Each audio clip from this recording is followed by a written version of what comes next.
everyone. Today's Monday, and it is Memorial Day, so Day of Remembrance for all those who have served and given their lives. And I am better and better and better. The headache is so much better today. Thank you, Lord. So much better today. I'm feeling well, and of course, now that I'm feeling better, I am thinking about throwing together a quick chicken soup. Just stuff that I had in my freezer. I had some chicken already that was left over from another time, and so I throw that in soup. And then I had some veggies mixed together for some soup already too. And I'm like, what all do I have in here? But I think I even have okra. Go me. And just so this is a real quick one, not fancy. I do have actually work today. I feel like we're not expecting much to do today, but I still do have work today. So a lot for that, and maybe it's just time to catch up on things that need caught up on. You know how that is. And I was looking through here, and I pulled out some seasonings already that I could add. And I'm sitting here looking like, I thought I bought bay leaves. But I'm gonna make this soup without a bay leaf now. That's okay. I need to get bay leaves. Let's see if I remember. I need to write it down probably. But I pretty much got everything out. And I'm getting that together, and it's kind of funny that I'm gonna do that now. But also, I was reading this morning, spending time in the Word with the Lord, and one sentence got me to thinking. I lost my glasses. One sentence, you know how that is. One thing can just start a trail of thoughts. It was just this one right here. Shamgar. After him was Shamgar the son of Anath, who killed 600 of the Philistines with an ox goad, and he also saved Israel. He's mentioned somewhere. He's mentioned again, but it's just real short.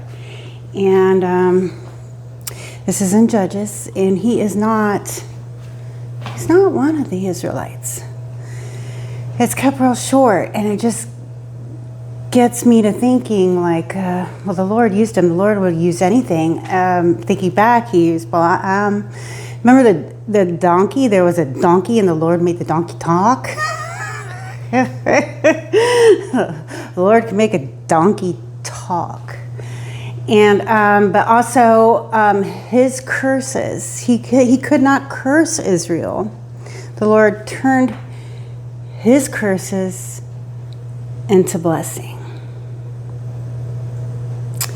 And so these are the things I'm pondering on, turning curses into blessings, and how the Lord will just use anything, anyone willing and able. And if there's something the Lord has called you to do, and you don't do it, well, he'll find somebody else to do it, won't he? It'll get done. The Lord's purpose will be served, right? And so that makes me kind of think, is that why that's in there? Was it at that time? Nobody, this is the part where Israel's being rebellious. Was there that going on? And that's why.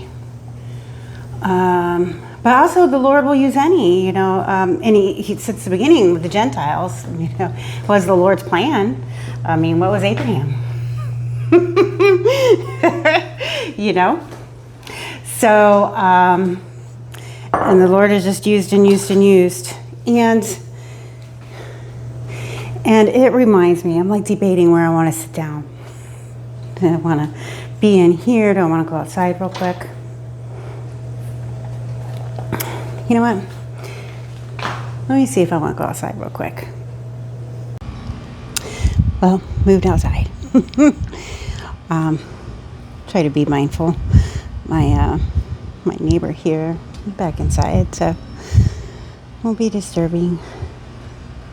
She's got a little doggy that likes to bark, and I don't mind at all. But you know, when you hear them saying, hush, be quiet and stuff, like, that's a dog. I mean, there's when I realize there's times when it's like profound, there's something going on and it's not good, but otherwise it's a dog. I talk to myself all the time. Anyway, so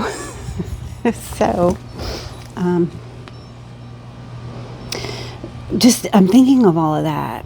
I'm like, now I'm having like a funny, making chicken soup, having a chicken soup for the soul kind of thing, and perspective, and just thinking and trying to understand, like, the Lord can definitely leave you guessing. You know, if you think you've got everything figured out, you're wrong. And he can use anything and do anything, and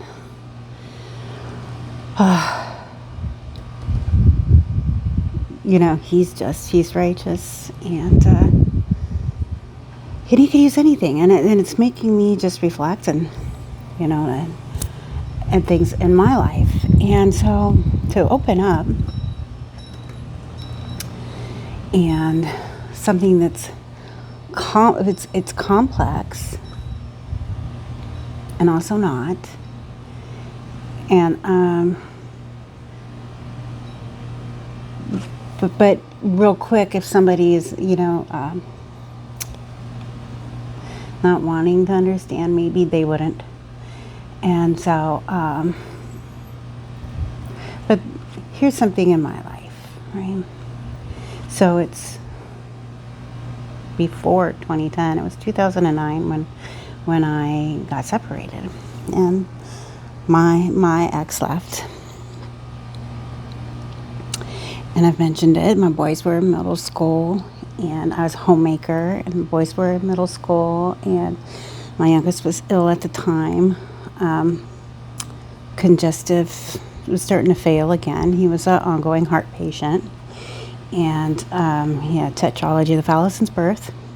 And one of the things was like a valve that he needed replaced, and at different times he had stents and just different things like this. And it was going up on a time when he was about to need another operation, and they would just let him get sick first, you know, to go as far as he could, because especially, you know, kids growing up, they grow so fast.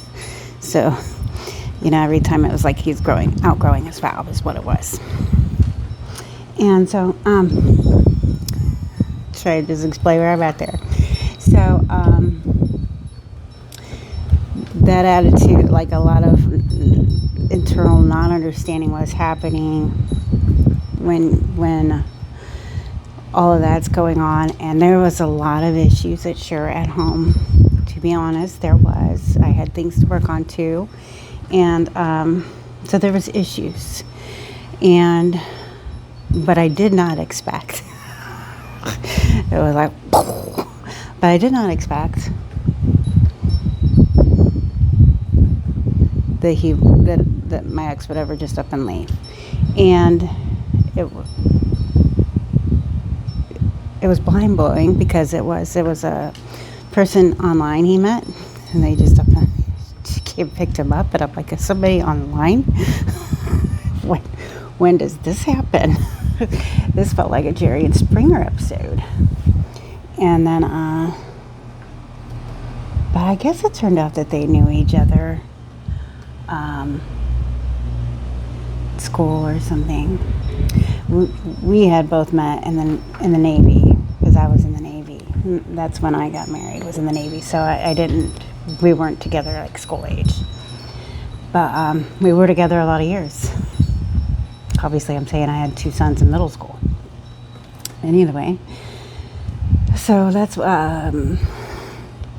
that happened, and that did not work out either for him. But little, you'll see where that comes in. but either way, but it was mind blowing, and I just thought how heartless and cold and everything like that. And like he wiped out the bank account. Not that there was a whole lot, there wasn't, but it was like wiped. Like no bills, no nothing. I got a sick kid. I got to get to the hospital. I didn't even have gas money now. And this is where his father-in-law did step in and help. 'Cause that was bad. It was bad. And he took off. They went out and did their own thing, like hours away, and then they were going to move to be together in Minnesota when I was in Illinois, and his son was in the hospital, and he stopped by real quick when his son was in the hospital to say hi to him, basically, and bye. He didn't stay around for the procedure or nothing. Phew. He just left, and I mean, I was just wrecked by that, because it's not just what's happening to me. It was like, it was happening to me and the boys, you know. It wasn't all out by, and it wrecked me. And there was a miracle that happened there. I think I mentioned that in a prior testimony in the beginning. Not sure which one. I called it Real Talk. But either way, I'm trying to get to a point, and it just seems like I always have to say so much to, you know, kind of bridge a gap to get to where it needs to be. So all these things happen, and that person that's, you know, trying to do everything to raise the kids on their own. And thankfully, I mean, there's a lot of things I would have liked to have done better. Obviously, you can always look back and think, oh, I should have done this better and this better and this better, and I should have been closer with the Lord at that time. And for my kids' sake, you know, like really, you know, for my kids' sake. So a lot there. And but it was like something that was so like, that happened to me and I'm done, you know? And it was very cold in such a way that he's so busy being gone. I didn't even get divorced, y'all. Didn't even get divorced. And so then years and years and years later, and I'm just like, well, this is it. This is it. This is what my life's like. Maybe somehow I'll figure out how to get this divorce to happen or whatever.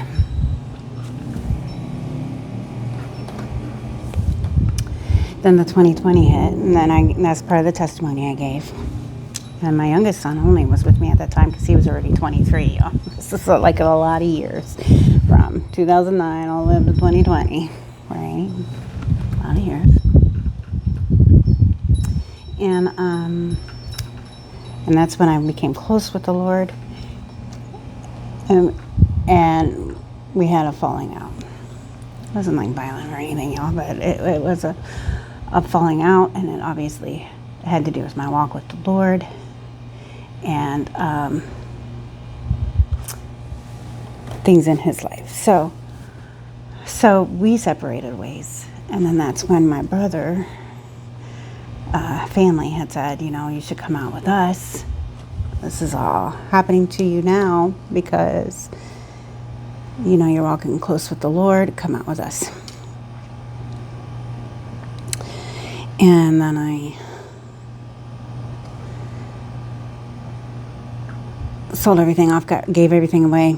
2 weeks, like, well, was it 2 weeks I think I had to work like another week or so. So it may have been closer to a month, but then like it's just like hurry up, empty everything out and go. So like in less than a month or something, that was it. I was gone. I was moving already. And of course, from where I lived, going to a bedroom. So pretty much give everything away. And just got rid of it. Which did come back to me later if y'all heard my real talk. Well, not everything, but I don't need everything back, when he gives stuff away. We all pile up the stuff, right? But either way, so guess Laura. So I got there and things didn't work out. It could have been because I did not take when 2021 was coming around and people started taking the thing.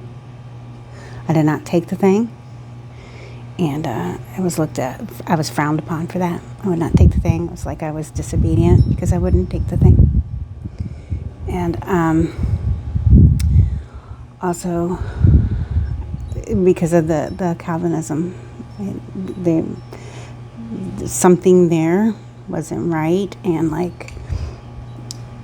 something wasn't right. And it was just like, Laura, you gotta go. Now I've got nowhere to go. I got nothing now. This was what in the world? I just gave everything away to come here, so I wouldn't have to be alone. That there would be family around or stuff. And then I had nowhere to go. This is where your girl went camping. And but at that same point, even before I went camping, my ex had started to call. And I was just like, I've been through. and it does make you, I did have to stop and recheck myself because I was thinking, you think of Hosea and just different things. And I really had to do something here to go, what is going on with that? So, in camping, and then stayed with friends and different things, and had moved around. I was in Georgia to Georgia, Tennessee, Illinois again, up to Michigan. And then in Michigan, I talked with the ex, and it was kind of let's go out where he is, and because he's not with anybody. This is where I mentioned it didn't work out. There may have been others. Let's not do that to me. But he was by himself. And in a big house with many rooms and all these kinds of things, and different things. Either way, gotten to the point where I was just to go back out to him, and we could talk, and we could see, after all this time,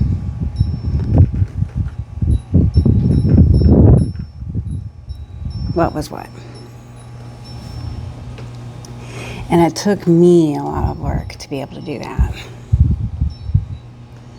And trying to understand.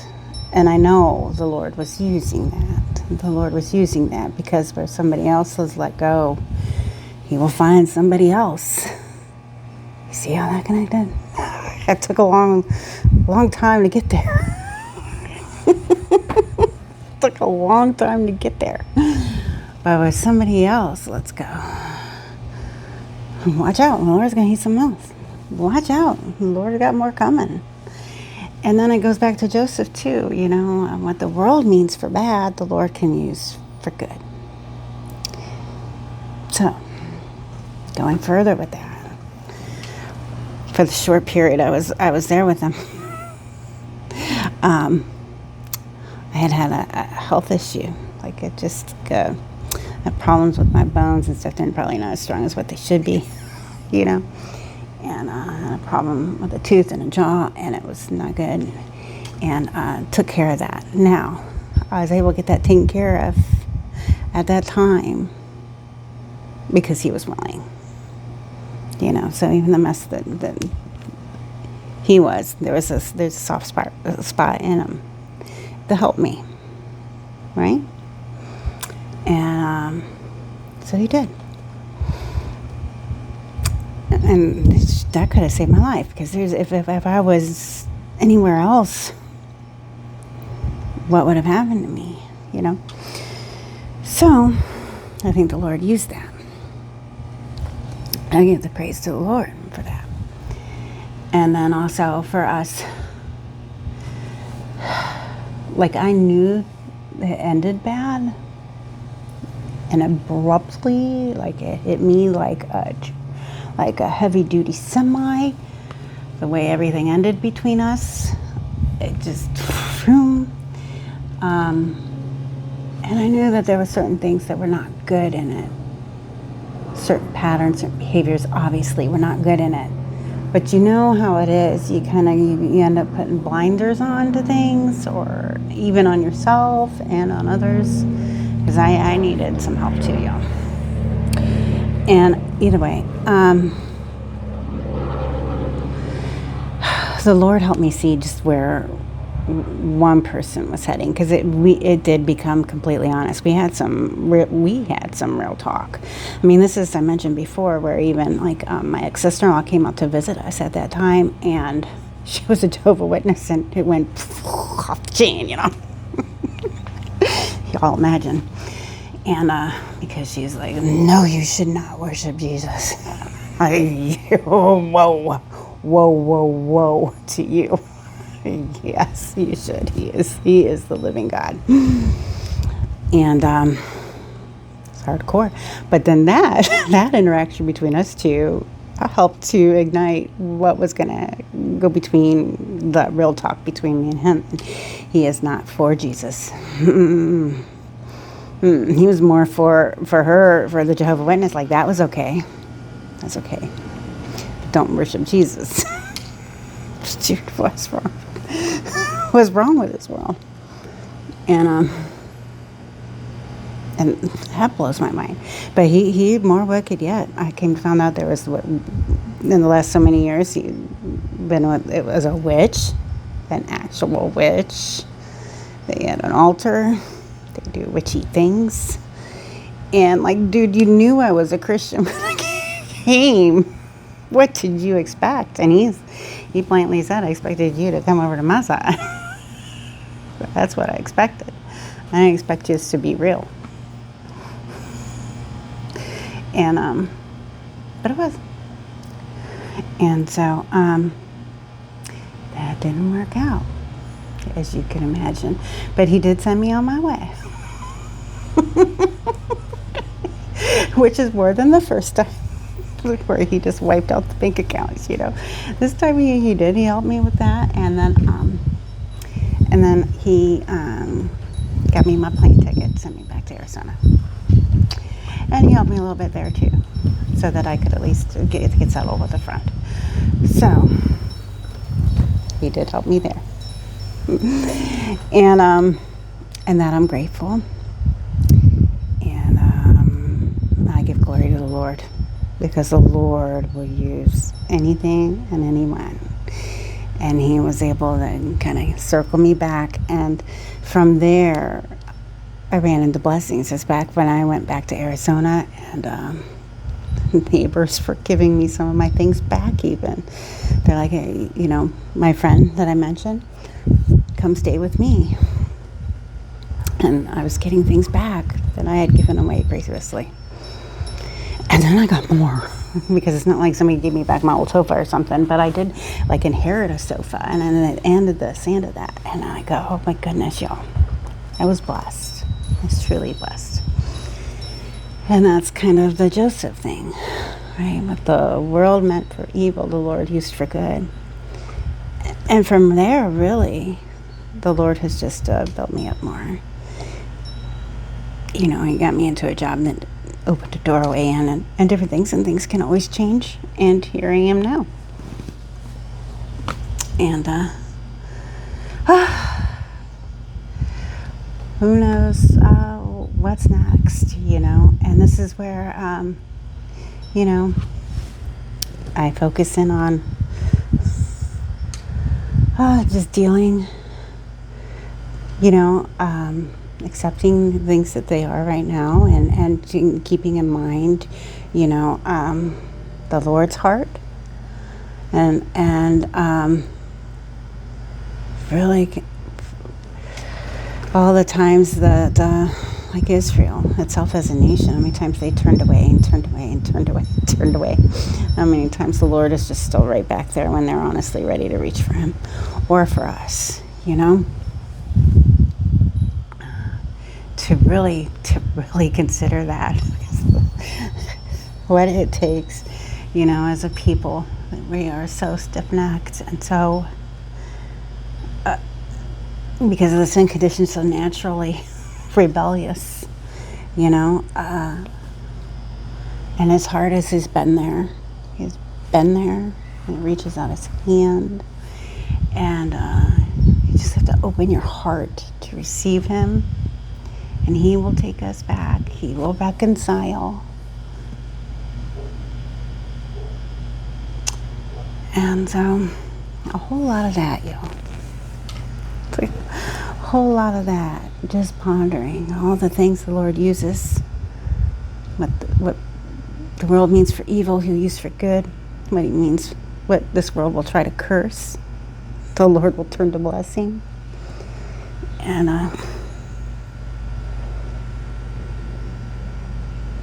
just all things he'll use. And there's just like, this is just a quick chat, what I'm talking about is my life. So like there's a lot in there, and the Lord's revealed a lot, and it's done a lot for the inner workings to just realize like how bad that path would have gone should I had stayed in it. How like I could have, like the enemy was to try to take me away from the Lord.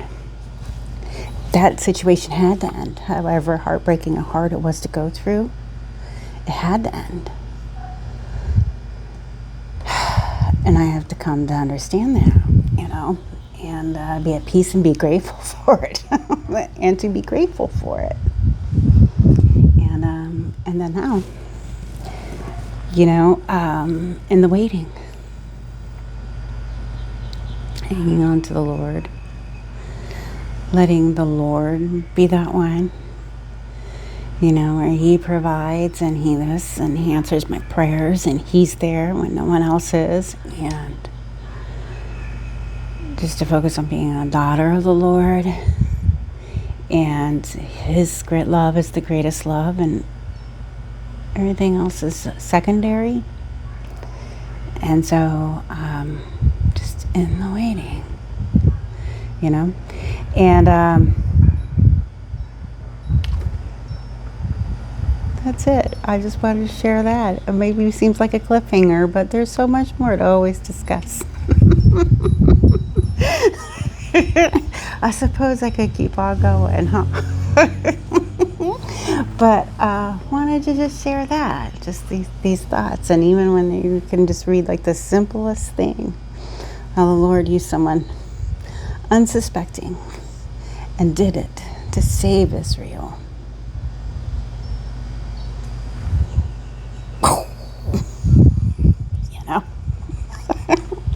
Pretty amazing stuff. Oh, well, I think that's it. I have, I'm just going to throw stuff in a pot, have that ready to cook up later, and maybe get this uploaded so I can get this to you maybe even tomorrow. Maybe let's do that. And then I got to clock in work. I hope you all had a wonderful Memorial Day if you got to stay home. If you have lost loved ones or friends, I heard it's with you as well too. And if you got to enjoy some time with family and friends, be grateful for that. Count your blessings.